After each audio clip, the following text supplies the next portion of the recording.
அதனால் எந்த சூழ்நிலையும் கண்டு நம்ம பயப்பட வேண்டிய அவசியமே கிடையாது. எந்த சூழ்நிலை அது எதுவாக இருந்தாலும் சரி தான், நம்ம பயப்பட வேண்டிய அவசியமே கிடையாது. ஆண்டவர் நம்ம கூட இருந்து வழி நடத்துகிறவராக என்ன செய்கிறாரு இருக்கிறார். பாருங்கள், இந்த மாதிரி அப்போஸ்தலர் 23:4 பாருங்கள்.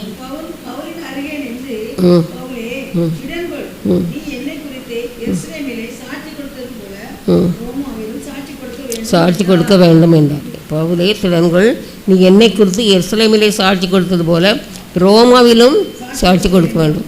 இந்த பவுலப்போஸ்தலன் சவுலாக இருக்கிற காலத்தில் ஆண்டவருக்கான வைராக்கியம்தான். அவ்வளோ வைராக்கியமாக இருந்தாலும் கூட அவர் என்ன செய்தார், ஆண்டவரை ஏற்றுக்கொண்டவர் ரட்சிக்கப்பட்டவர்களெல்லாம் அடிச்சு வச்சு துன்பப்படுத்த அவ்வளோ கஷ்டப்படுத்திட்டே என்ன செய்தார் இருந்தார். மற்றவங்களை கஷ்டப்படுத்தும் போது அவ்வளோ சந்தோஷமாக என்ன செய்து இருந்தது. ஏன்னா ஆண்டவருக்காக ஏதோ நினைவோடு இருந்திருக்கிறார்.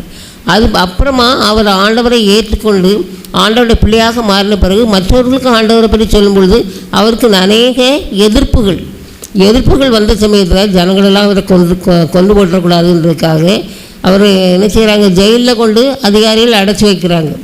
அடைச்சி வைக்கும் பொழுது அவருக்கு ரொம்ப பயம். ஏன்னா கூட்டம் நிறைய இருக்குது, எப்படியாவது நம்மளை கொல்லுவாங்கன்னு சொல்லி என்ன செய்கிறாரு, பயப்படுற சமயத்தில் தான் ஆண்டவர் விட்டு என்ன செய்கிறாரு என்ன சொல்கிறாரு, பவுலே, திடன்கள், நீ என்னை கொடுத்து எருசலேமிலே சாட்சி கொடுத்தது போல் எங்கே போனோம், ரோமாவிலும் என்ன செய்யணும், சாட்சி கொடுக்கணும் அப்படின்னு சொல்கிறார். பாருங்கள், அந்த திடப்படுத்துகிற அந்த பயம் இருந்த உடனே, அந்த பயம் ஆண்டவர் பேசின உடனே அவருக்கு நல்லா தைரியம் வச்சுட்டு வந்துட்டு அந்த அந்தியோகியாவிலேருந்து அவர் ஒவ்வொரு மூணு தடவையாக அவர் என்ன செய்வார், அந்த எல்லா இடங்களும் சுற்றி வருவார். அவருடைய பிரயாணத்தை அப்படி 3 வகையாக பிரிக்கிறாங்க. இப்படி என்ன செய்திருந்தது. அப்போது நம்முடைய ஊழிய பாதையிலையும் நாம் ஆண்டவரை பற்றி சொல்லும் பொழுது நமக்கும் அநேக பிரச்சனைகள் என்ன செய்யுது வரும். அந்த எந்த காரியத்துக்காக போன பாருங்கள், ஆண்டவருக்காக எவ்வளோ பாடுகளெல்லாம் அனுபவிச்சிருக்கிறாங்க எல்லா இடங்கள்லையும். முந்திலாம் அப்படி கிடையாது. பள்ளிக்கூடங்களெல்லாம் பாருங்கள், நம்ம வேத பாடம் நடிச்சு கொடுத்தோம்னா மற்ற மதத்து பிள்ளைங்கள் தான் நிறைய மார்க் எடுப்பாங்க, ஃபஸ்ட் ப்ரைஸ் அவங்க தான் எடுப்பாங்க.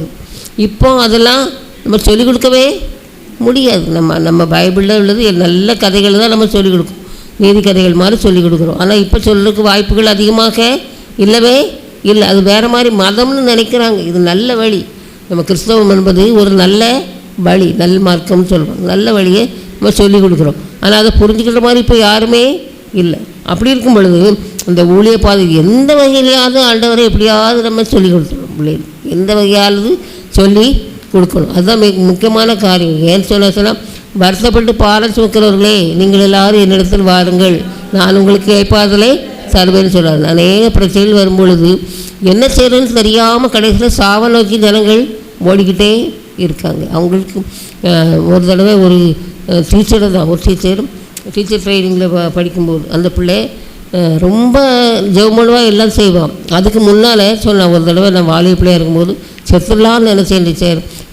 அப்போ உங்களுடைய இந்த வசனங்கள் கிடைச்ச பிறகு தான் ஆண்டவரால் எல்லாம் முடியும், சமாதானத்தை தர முடியும்னு சொல்லி நான் சரி இந்த தற்கொலை எண்ணத்தை கைவிட்டேன் அப்படின்னு சொல்கிறார். பாருங்க, இன்றைக்கும் மற்றவங்களுடைய மனதை அறிஞ்சு அவர்களுக்கு நன்மை செய்ய அவர்களை திறனாக அவர்களை நிறுத்தத்தக்கதான ஒரு பலன் எதற்கு ஆண்டோடைய வசனத்துக்கு தான் உண்டு. மற்றபடி எந்த வகையிலையும் அவங்கள ஆறுதல் படுத்தவே முடியாது. சின்ன ஒரு துண்டுத்தாளை பார்த்து அதில் ஆண்டோடைய வசனம் இருந்துச்சு, நான் அதனால் ஆண்டவரை ஏற்றுக்கொண்டேன், இன்றைக்கி நல்லா இருக்கேன்னு சொல்கிறவங்க நிறைய பேர் என்ன செய்கிறாங்க இருக்கிறாங்க. இப்போ சாத்தாங்குளம் பக்கத்தில் ஒரு முஸ்லீம் சகோதரி ஆண்டவரை ஏற்றுக்கொண்டு இப்போ ஊழியம் செய்கிறாங்க. அவங்கள எத்தனை பேருக்கு தெரியுமோ தெரியாது.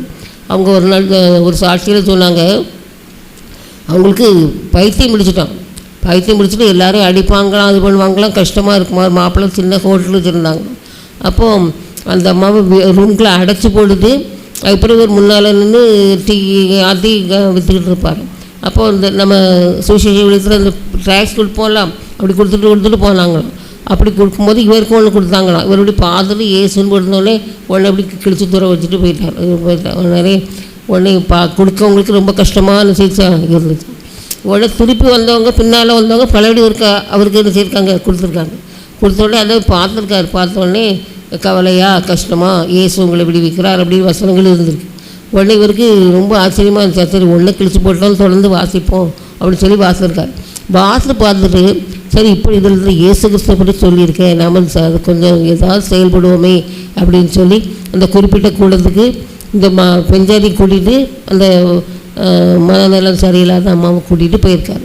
அங்கே போய் ஜோம் பண்ண உடனே அது இந்த அம்மாக்குள்ள ஒரு அசுத்த ஆவி இருந்திருக்கு. அது அலக்கெடுத்துட்டு வெளியேறிச்சிட்டு போயிட்டு போன பிறகு இந்த அம்மா நல்லா அவங்க எல்லோரும் ஆண்டவரை ஏற்றுக்கொண்டு அப்புறம் ஆண்டோடைய பிள்ளையாக இருக்காங்க. அது மட்டும் இல்லாமல் அவங்களுக்கு அப்புறம் ஒரு குழந்தை பிறந்திருக்கு. அது ஊமையாக தான் இருக்குன்னு சொன்னாங்களாம். ஆனால் அவங்க நல்லா ஜோம் பண்ணி இது பண்ணி அந்த என் பிள்ளை கோயிலெலாம் இருக்காங்க அப்படின்னு சொல்லி சொன்னாங்க. அப்படி பாருங்கள், அந்த ஒரு சின்ன ட்ராக் ஆட்களை என்ன செய்கிறோம் மாற்றிடும்.